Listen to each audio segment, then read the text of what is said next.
Bizome Psicología presenta Aceptando mi muerte. Sean ustedes bienvenidos a otro episodio de Tanatología, Aceptando mi muerte.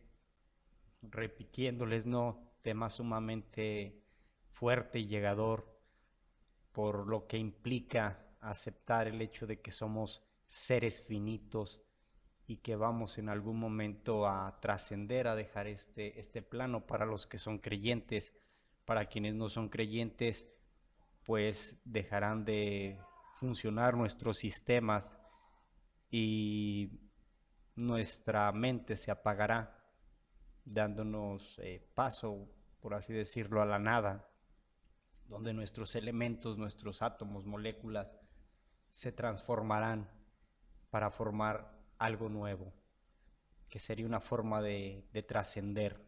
Para los que son creyentes, bueno, pues existe el plano espiritual. Los que son católicos, no, está la concepción esta de ir al cielo, de ir al purgatorio o de ir al infierno, según el comportamiento humano que hayamos tenido. Entonces, partiendo de este tema, que es nuestra propia muerte, sería importante analizar un poquito cómo es que fue adquiriendo peso la tanatología, o cómo es que se fue haciendo una disciplina de estudio para acompañar a las personas dolientes. Antes de explicarles todo lo que hace y en qué se involucra, pues sería conveniente repasar nuevamente la palabra tanatología, que, como ya hablamos, Tánatos es el dios de la muerte tranquila, de la muerte que no se siente, de esta muerte plácida, donde simplemente quedas dormido, por así decirlo. Ya lo habíamos explicado en el capítulo anterior, donde Tánatos tenía por ahí unos conflictillos con sus sobrinos y con su hermano, con el dios del sueño, porque era sumamente parecido, ¿no? El quedarte dormido, de pronto dejas de saber de ti y estás pasando a otro plano. Entonces ahí tenía sus problemitas Tánatos, diciendo, pues, ¿qué pasa, no? Esta experiencia de muerte tiene que ser única e irrepetible. Y también hablábamos, ¿no?, de las moiras, estas encargadas del destino, las queres, que también se mencionaba que hay autores que mencionaban que era una, hay personas que mencionaban que eran tres, hay personas que mencionaban que las queres se componían de tánatos y de otras. Como quiera que sea, hay tipos de muerte y hay unas que son violentas, hay otras que son tranquilas. Las que son tranquilas es donde intervenía Tánatos, y de ahí se toma la palabra. También utiliza el sufijo logos, que actualmente se conoce como estudio o tratado, pero que algunos estudiosos mencionan que la palabra logos, no era como un estudio, sino era como algo bueno, algo placentero, de amor, pero se fue construyendo hasta quedar como estudio, y actualmente lo utilizamos el sufijo logos como estudio. Tanatología, el estudio de la muerte. Y bueno, cuando se comienza a utilizar, por allá por el 1901, un doctor de apellido Mechnikov es quien acuña este término de tanatología, y lo describía como la ciencia de la muerte. Aclaremos pues que él en ese momento lo utilizaba más para cuestiones médicas, como una especie de rama, de brazo de la medicina. Fue evolucionando, y con el paso del tiempo y las circunstancias que estamos viviendo, se va incrementando esta necesidad de acompañar a los dolientes y de acompañar a la persona que estaba muriendo.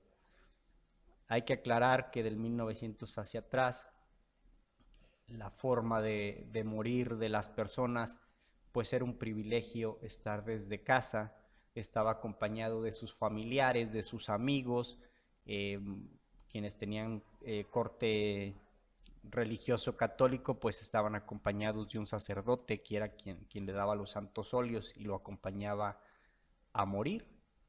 Claro, en las muertes violentas pues no pasaba eso. Por ejemplo, un duelo que tuvieran unas personas, pues morían y a veces no había confesión, no había acompañamiento. Si quedaban heridos y posteriormente morían, sí. Morir desde casa, esto es lo importante. Actualmente ya no se utiliza eso. Sí existen personas que lo hacen. Se está retomando nuevamente este morir en casa, porque para la década de los 30, 1930, comienza algo llamado etapa de confinamiento, en el cual están llevando a todas las personas a los hospitales con el deseo, con la intención de que ahí le den los mejores cuidados y pueda tener una mejor calidad de vida y al mismo tiempo prolongar su vida. Pues ya para la década de los 50 esto se generaliza. Hay que aclarar también que en estas épocas los servicios de salud están haciendo un boom grandísimo, donde ya la calidad de vida, o más bien la esperanza de vida, estaba en aumento. Vamos a centrarnos mucho en México para que logremos entender.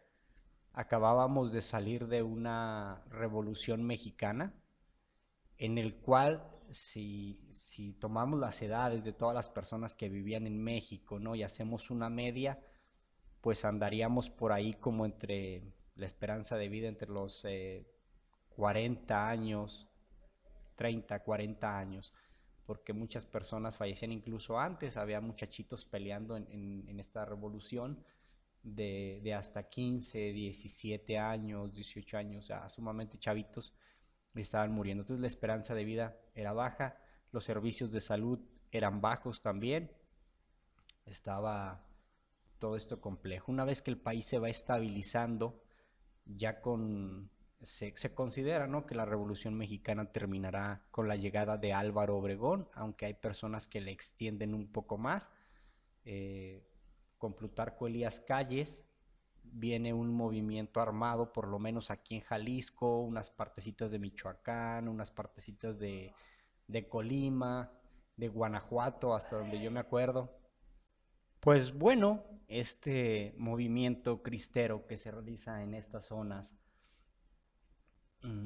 se considera a veces como el final, ¿no?, de la revolución, como una extensión más que se dio. Pero este movimiento es más político católico que en realidad un movimiento social como lo fue la Revolución Mexicana. Una vez que se estabiliza esto, que ya está prácticamente México nuevamente teniendo esos ingresos para el progreso del país. Aclaro esto, ¿no?, porque Jalisco, bueno, la Revolución Cristera en algún momento le hace un boicot al país que le pega, le funciona. Los líderes del movimiento pues estaban aquí en Tepatitlán de Morelos.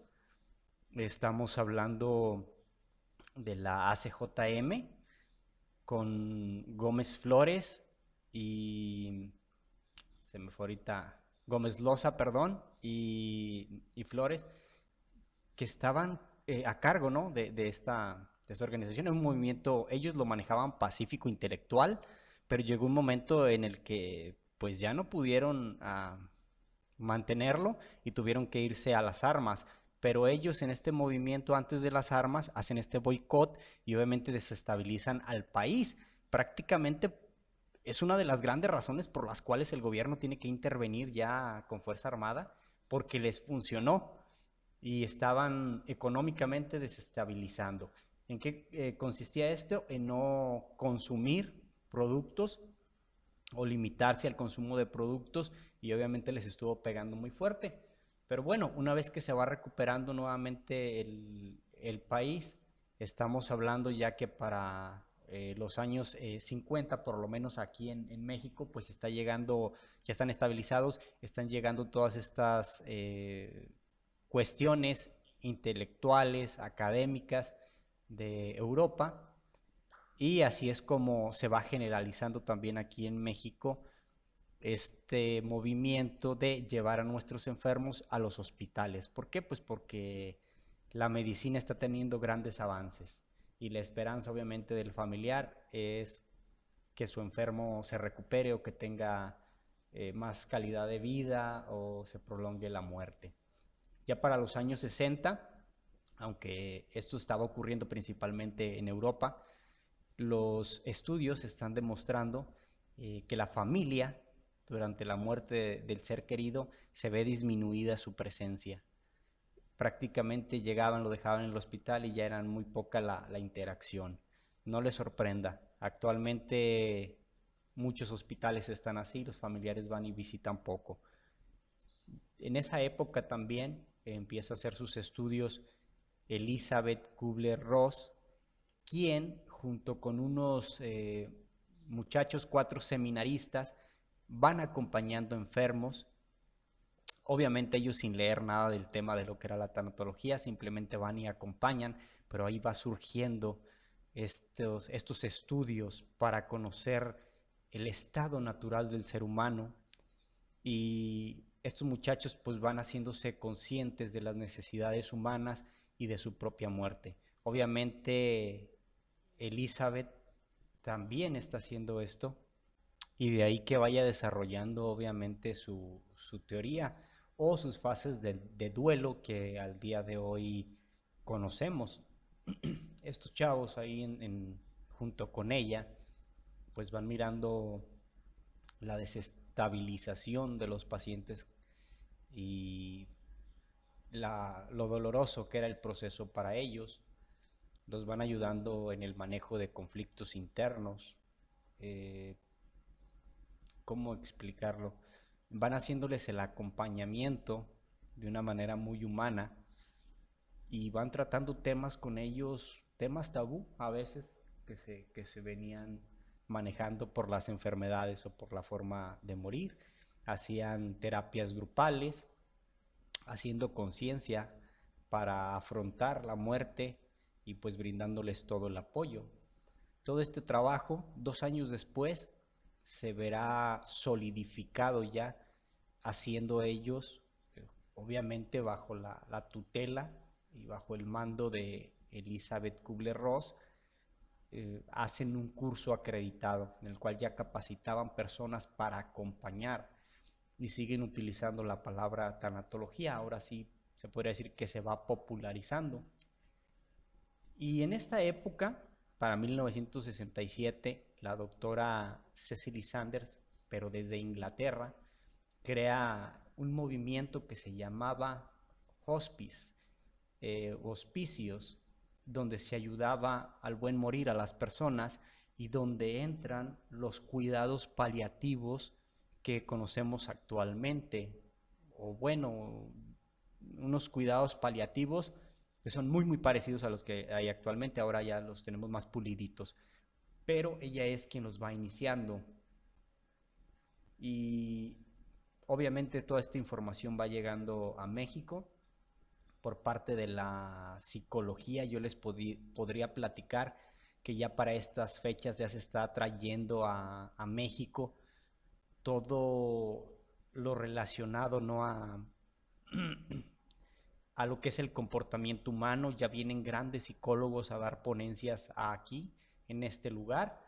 Les haría un pequeño retroceso. Para finales del 1890 y algo, Sigmund Freud está presentando sus estudios de psicoanálisis, que se basan obviamente en la parte de la niñez, de la infancia, donde él sostiene que todos estos acontecimientos de la infancia nos repercutirán en la edad adulta. Desarrolla sus etapas psicosexuales y es como el movimiento, el boom que hay, ¿no?, en la psicología para tratar problemas como la histeria y otros más, ¿no?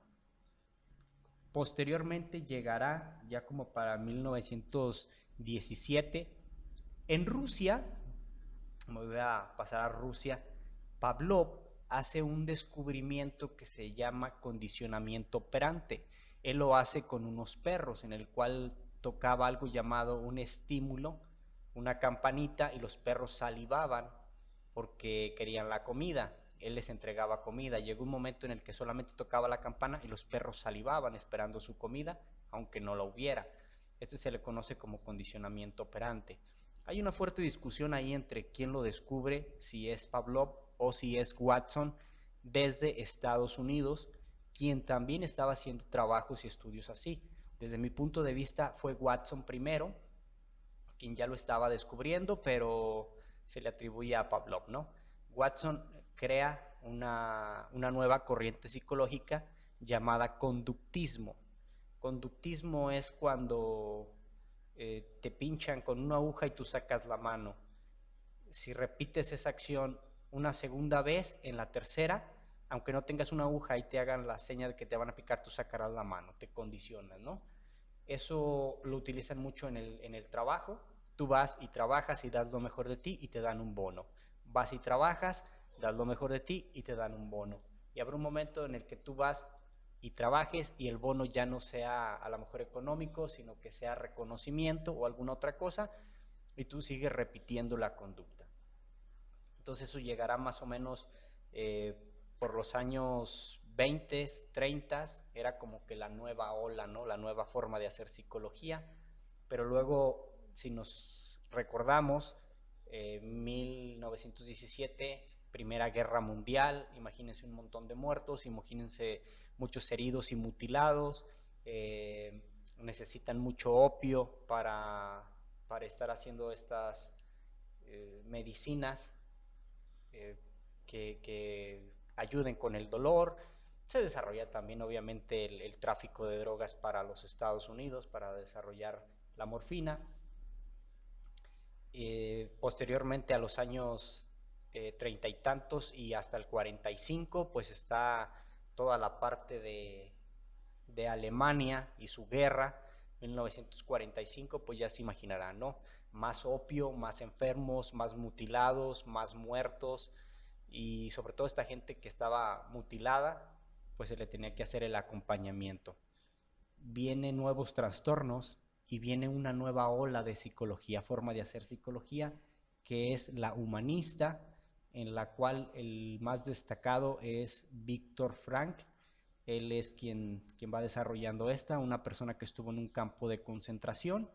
Importante porque nosotros utilizamos conceptos de él y estamos hablando que tanatología se fundamenta mucho en el humanismo. Mira a las personas como seres humanos y acompañarlos.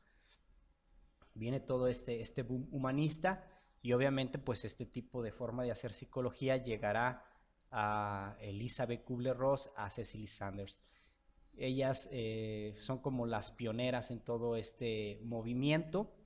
Se va desarrollando a tal grado que se vuelve una disciplina en la cual ya se estudia para hacer este acompañamiento, se crean nuevas técnicas, nuevas formas de acompañar a las personas, y si hablamos de cuidados paliativos estamos hablando de una intervención integral en la que participan muchas personas.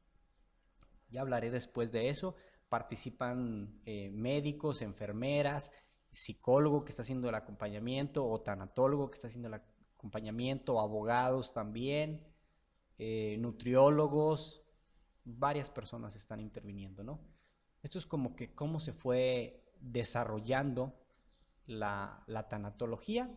Me gustaría hacerles un episodio para regresarnos hasta la prehistoria y revisar cómo se hacían estos procesos de duelo en las personas. Ahora sí, ¿qué tipo de tanatologías hay, no? Ya entendimos más o menos cómo llegó aquí. Pues hay tanatología filosófica, tanatología médica, tanatología psicológica, antropológica, sociológica y hasta tanatología pedagógica. Pedagógica es para enseñar, ¿no? Lo que es la tanatología, cursos, talleres o otros. También hay una parte cuando estamos hablando de un duelo anticipado, que una persona está por fallecer porque tiene alguna enfermedad crónica, también se mete mucho a la parte de bioética, y el tanatólogo también debe de saber para poder asesorar a las personas en esos temas. ¿Qué es lo que pretende hacer la tanatología? Acompañar al doliente cuando su familiar ya murió, o acompañar a la persona que va a morir, que está desahuciado o que está en esta fase terminal. Pero actualmente no solamente se enfoca en esas muertes, así inició, pero se fue descubriendo a través de los años que esa pérdida era muy parecida a otras pérdidas. A perder tu trabajo, a perder a tu pareja, a perder un familiar porque está desaparecido, como ejemplo los que se van a Estados Unidos y no vuelves a saber de ellos, personas que secuestraron y ya nunca regresaron, perder objetos también, perder ese, yo les pongo de ejemplo, ese carro que tanto querías tener y de repente te lo robaron, pues es una pérdida y es sumamente doloroso. Perder la salud, pues no se diga también. Entonces la tanatología ahora se está metiendo más en este acompañamiento en las pérdidas, y las pérdidas involucran más cosas, no solamente tiene que ver con la muerte, aunque sí, efectivamente hay más intervención cuando una persona está por fallecer, cuando una persona ya falleció. La intervención se le hace obviamente al sobreviviente. Eso es lo que prácticamente está haciendo, acompañar a la persona en este proceso de duelo. Aclaro también que las etapas del duelo que maneja Elizabeth Kubler-Ross no son las únicas. Hay otras personas que lo han estudiado. Hay quienes plantean más de 5. Elizabeth Kubler-Ross tiene 5. Posiblemente ya conocidas para ustedes, ¿no? Que es la negación, la ira, la negociación, la depresión y la aceptación. Hay otros que manejan menos, hay otros que manejan más. Algunos incluyen una etapa primaria o principal que le llaman etapa de shock, donde recibes la noticia y puede durar desde unos minutos hasta algunas horas, incluso hasta días. Y ya posteriormente vendrán otras. Eso es nada más como para aclarar, ¿no? Que hay varios autores, entonces de acuerdo al autor que ustedes busquen serán las etapas que se irán encontrando. Así va surgiendo la tanatología, así se va creando, y esto es como un pequeño tema introductorio, ¿no? Para que se den un poquito de cuenta qué es lo que hace, cómo inició. Y posteriormente les grabaré por ahí un episodio de la historia para que veamos cómo son estos duelos. Obviamente va a ser basado en muertes más que en pérdidas de otro tipo, porque son los registros que se tienen. Hasta ahorita yo creo que le dejamos aquí. Esto es nada más una introducción para que se vayan dando una idea, ¿no? De qué va a tratar el tema y cómo vamos a ir trabajando los temas para que ustedes puedan ir aprendiendo, entendiendo, familiarizándose. Porque lastimosamente está próxima nuestra muerte, que esperemos que en muchísimos años más, pero de que vamos a tener pérdidas, vamos a tener, y qué mejor que estar informados, que entender, que familiarizarnos con las pérdidas, para que nuestro proceso sea menos doloroso y se resuelva de una manera natural y sana. Pues muchas gracias y nos vemos hasta la próxima. La interpretación de las opiniones que aquí se emiten son responsabilidad de quien las escucha. El trabajo realizado es sin la intención de ofender o causar molestias, aclarando que algunos contenidos, al ser las opiniones de los individuos, no siempre tendrán sustento científico. Sin embargo, deben ser escuchadas, respetadas y válidas.